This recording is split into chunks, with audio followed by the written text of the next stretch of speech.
ಓಂ ಗುರುಭ್ಯೋ ನಮಃ. ನಮಸ್ಕಾರ ವೀಕ್ಷಕರೇ, ಆರ್ಕೆ ಟಿವಿಗೆ ಸ್ವಾಗತ. ಈ ದಿನದ 12 ದ್ವಾದಶ ರಾಶಿಗಳ ದಿನ ಭವಿಷ್ಯ ಹೇಗಿದೆ ಎಂದು ತಿಳಿಯೋಣ. 31/5/2025 ಶನಿವಾರ, ಪಂಚಮಿ, ಪುಷ್ಯ ನಕ್ಷತ್ರ, ಧ್ರುವಯೋಗ, ಬಾಲವಕರಣ. ಮೊದಲನೆಯದಾಗಿ ಮೇಷರಾಶಿ. ಉದ್ಯೋಗದಲ್ಲಿ ಕಿರಿಕಿರಿ, ಒಡ ಹುಟ್ಟಿದವರಿಂದ ನಷ್ಟ, ಪ್ರಯಾಣದಿಂದ ಲಾಭ, ವ್ಯಾಪಾರದಲ್ಲಿ ಲಾಭ, ಸಂಗಾತಿಯಿಂದ ಕಿರಿಕಿರಿ ಆಗುವುದು. ವೃಷಭ ರಾಶಿ. ತಂದೆಯಿಂದ ಲಾಭ, ಉದ್ಯೋಗದಲ್ಲಿ ಪ್ರಶಂಸೆ ಲಾಭ, ವ್ಯಾಪಾರದಲ್ಲಿ ಲಾಭ, ಮನೆಯಲ್ಲಿ ಶುಭ ಕಾರ್ಯ ನಡೆಯುವುದು, ವಿದ್ಯಾರ್ಥಿಗಳಿಗೆ ಶುಭ, ರೋಹಿಣಿ ನಕ್ಷತ್ರದವರಿಗೆ ಶುಭವಾಗುವುದು. ಮಿಥುನ ರಾಶಿ. ತಂದೆಗೆ ವೃತ್ತಿಯಲ್ಲಿ ಬಡ್ತಿ, ಪಿತ್ರಾರ್ಜಿತ ಆಸ್ತಿಯಲ್ಲಿ ಲಾಭ, ಮಾನಸಿಕ ದುಃಖ, ವಾಹನದಿಂದ ನಷ್ಟ, ಆರ್ದ್ರ ನಕ್ಷತ್ರದವರಿಗೆ ಅಶುಭ, ಪುನರ್ವಸು ನಕ್ಷತ್ರದವರಿಗೆ ಶುಭವಾಗುವುದು. ಕಟಕ ರಾಶಿ.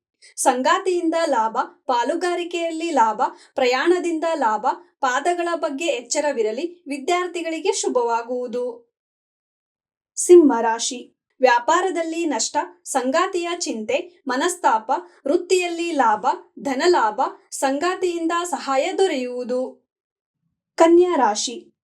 ವಿದ್ಯಾರ್ಥಿಗಳಿಗೆ ಶುಭ, ವೃತ್ತಿಯಲ್ಲಿ ಬಡ್ತಿ, ಲಾಭ, ತಂದೆಯ ಬಗ್ಗೆ ಚಿಂತೆ, ವಿದೇಶಿ ಪ್ರಯಾಣ ಪ್ರಾಪ್ತಿ, ಹಸ್ತ ನಕ್ಷತ್ರದವರಿಗೆ ಶುಭವಾಗುವುದು. ತುಲಾ ರಾಶಿ. ತಾಯಿಯ ಆರೋಗ್ಯದಲ್ಲಿ ಎಚ್ಚರದಿಂದಿರಿ, ವಾಹನದಿಂದ ತೊಂದರೆ, ತಂದೆಯ ಆರೋಗ್ಯದಲ್ಲಿ ಎಚ್ಚರ, ಮಾನಸಿಕ ದುಃಖ, ಸ್ವಾತಿ ನಕ್ಷತ್ರದವರಿಗೆ ಅಶುಭ, ವಿಶಾಖ ನಕ್ಷತ್ರದವರಿಗೆ ಶುಭವಾಗುವುದು. ವೃಶ್ಚಿಕ ರಾಶಿ. ಪ್ರಯಾಣದಿಂದ ಲಾಭ, ಮನೆಯಲ್ಲಿ ಶುಭ ಕಾರ್ಯ ನಡೆಯುವುದು, ಪಾಲುಗಾರಿಕೆಯಲ್ಲಿ ಲಾಭ, ವಿದ್ಯಾರ್ಥಿಗಳಿಗೆ ಶುಭವಾಗುವುದು. ಧನಸ್ಸು ರಾಶಿ. ಪ್ರಯಾಣದಿಂದ ನೆಮ್ಮದಿ, ಒಡ ಹುಟ್ಟಿದವರು ಸಹಾಯ ಮಾಡುವರು, ವಾಹನದಿಂದ ಲಾಭ, ವೃತ್ತಿಯಲ್ಲಿ ಕಿರಿಕಿರಿ, ವಿದ್ಯಾರ್ಥಿಗಳಿಗೆ ಶುಭವಾಗುವುದು. ಮಕರ ರಾಶಿ. ಒಡ ಹುಟ್ಟಿದವರ ಚಿಂತೆ, ಧನಲಾಭ, ಪ್ರಯಾಣದಿಂದ ನೆಮ್ಮದಿ, ಶ್ರವಣ ನಕ್ಷತ್ರದವರಿಗೆ ಶುಭವಾಗುವುದು. ಕುಂಭರಾಶಿ. ಕುಟುಂಬದವರ ಚಿಂತೆ, ಧನ ನಷ್ಟ, ವಾಹನದಿಂದ ಲಾಭ, ಆರೋಗ್ಯದ ಬಗ್ಗೆ ಎಚ್ಚರದಿಂದಿರಿ, ಶತಭಿಷ ನಕ್ಷತ್ರದವರಿಗೆ ಅಶುಭ, ಪೂರ್ವಭಾದ್ರ ನಕ್ಷತ್ರದವರಿಗೆ ಶುಭವಾಗುವುದು. ಮೀನರಾಶಿ. ಲಾಭದ ಚಿಂತೆ, ಮಾನಸಿಕ ದುಃಖ, ತಾಯಿಗೆ ಪ್ರಯಾಣ, ವ್ಯಾಪಾರಕ್ಕಾಗಿ ಪ್ರಯಾಣ, ಸಂಗಾತಿಯಿಂದ ಕಿರಿಕಿರಿ ಆಗುವುದು.